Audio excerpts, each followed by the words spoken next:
Matiang'i, you cannot say there is no God without implying God. Yeah. Immediately you say there is no God, it means there is God. What is wrong with that? You should just ask Kenya. You should have a way of communicating that is smart and strategic.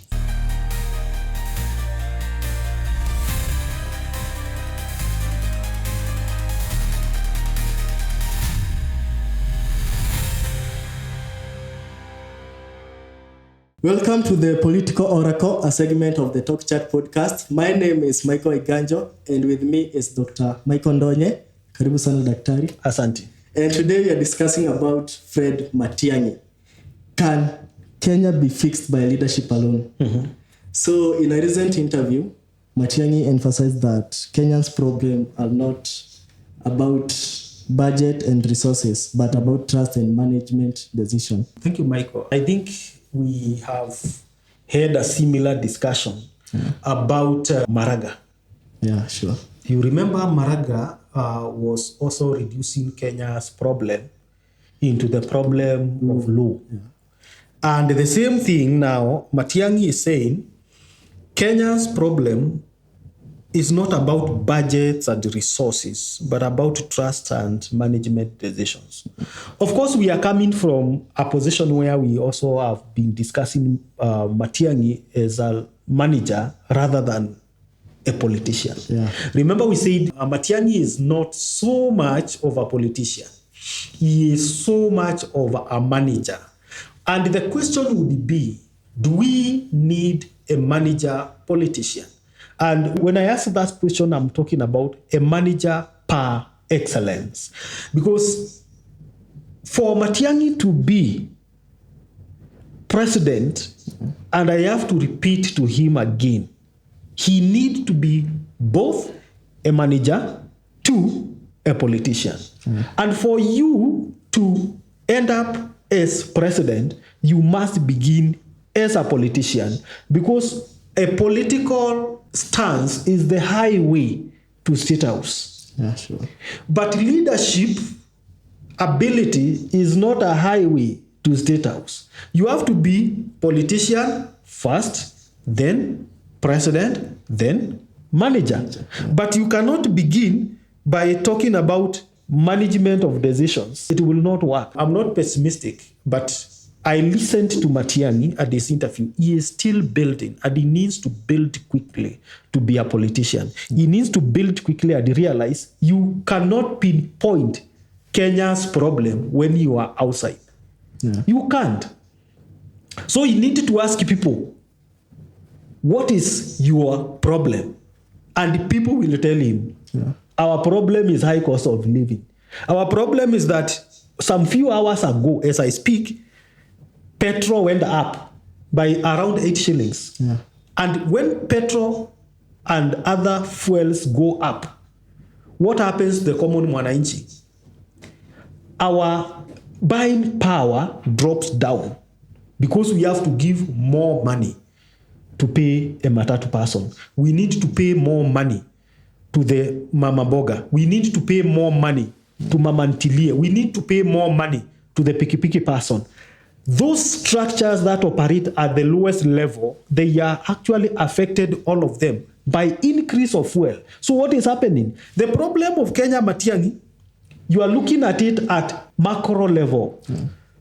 He is interested with the macro management. When William Ruto wanted to be president, he targeted the micro level of politics, not the macro. So when you are telling us the problem is management, the problem is decision making. Decision making is made at macro level. Begin down here, because that is where Kenyans can feel. We cannot feel the decisions made at a higher level which have no impact at a lower level. So start with the problems down here. And Kenyans do not know what decisions will make. Kenyans want to know how you will solve the problem. That is what they are interested in, so that you make decisions when you become president. And I think while Matiang'i is also a presidential candidate in making, he needs to come to the reality of the people. And that is why I said in our last video when we were discussing him, Matiang'i needs to learn the art of connecting with common mwananchi. He has never been a politician. He needed to learn to be a politician first. Let him be taught how to do politics at the grassroots, how to speak to the common mwananchi, and how to speak with the common mwananchi. If he does that, he has a big potential. He emphasized that bringing Kenyans together to build trust is a key pillar to his leadership. Exactly. Yeah. And how is he going to bring Kenyans together? Again, Matiang'i thinks that bringing Kenyans together is bringing their leaders together, still at macro level. Yeah.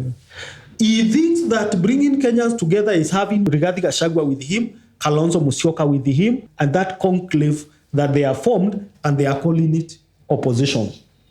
That is not bringing Kenyans together. I will still send him back to Ruto politics. Yeah. Because Ruto's politics in 2022, whether we like it or not, it was so effective. Why? Ruto mobilized grassroots by a narrative, hustler. Yeah. He did not start by bringing leaders together. He started by having a narrative for which every Kenyan identified with, a hustler narrative. Yeah. He used the macro level narrative as his punching bag. How? That is why Ruto was talking about the political dynasties. He was trying to tell them these connections at the higher level are no longer working. Yeah. So now, Matiang'i, I don't want to accuse him that he has begun, but I want to warn him that being with Gachagua, Kalonzo Musyoka, Eugene Wamalwa, and all that members of that conclave is not bringing Kenyans together. It has nothing to do with that. If they have to win over Ruto, they must learn the Ruto politics. And if they are not careful, he will just win over them very early in the morning. They have to do extra. They have to do extra. Ruto is not going to be easy to remove. So they are saying it will be easy. Let me ask them what President Ruto is asking them. Do they have the plan? Yeah. They cannot remove him by word of mouth and by having bad strategies. They have to have good strategy. Yeah. Matiang'i also addressed the issue of unemployment in Kenya, where he was saying that it can only be solved by investment and growth of private sectors. Yeah. What do you make of that? Yes, thank you. I agree. For that, I agree with Matiang'i. Because one of the problems this country has, they have become dependent on tax. Yeah. Because even economists know that there is no country that has ever developed by taxing its citizens. And it is not only in the modern democracies. We usually learn the Bible, and there is this king who is said to have been very wise. You know him? Solomon. King Solomon. King Solomon was very wise, but one of the evils that he did was to overtax the nation of Israel. What was the result of that? When his son became president, his son was advised by elders, please do not overtax Israel like your father did, because he has left the nation destitute, whereas Solomon's state house, the streets were made of gold, but the citizens were poor and destitute. And Solomon's son refused, and he said, I am actually going to tax you more. What happened? That was the beginning of the nation of Israel, as the story goes in the Bible. And the kingdom was divided into two. Yeah. 2 tribes split, and the other 10 tribes were left, with each of them with their king. Taxation is not a solution. Matiang'i is right. Yeah. This country needs a creative, an innovative governance, and people who thinks of ways of generating revenue for this nation. We need projects. We need private sector. We need privatization of some governments, white elephants, which are eating a lot of money, but they are not giving back to the nation. Why should Kenya have a parastatal that is taking in more money, but it is not giving us return for our investment? Why can't the government think of some ways of generating revenue away from tax and taxing Kenyans? Because unless we think like that, I think this nation is not going anywhere. And I will support Matiang'i on that we need a nation that is going to have revenue generating projects. China is taking the power of the world because China is investing in all countries, and especially in the global south.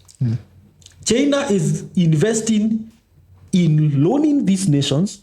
China is investing in giving nations infrastructure. China is investing in many projects that is giving its money. And I don't think taxation can sustain the economy of China as we speak. As long as our economy can be sustained through taxation, it means we are below par economy. Because that is so small a revenue that if that is what sustains us, it means we are very far from being developed. And as long as we are looking at where we will be tomorrow, and we are still thinking of funding our infrastructure, funding our project through taxation, we have not started dreaming as a nation. And I think if Matiang'i can come and do that, you are welcome. So you agree with his vision and promises? I agree with him. But do you think there are any key barriers to those promises? Of course. Of course there are barriers, and that is why he needs to learn politics first. If you are not a military at the beginning, you need to go for paramilitary training. Matiang'i is not a politician.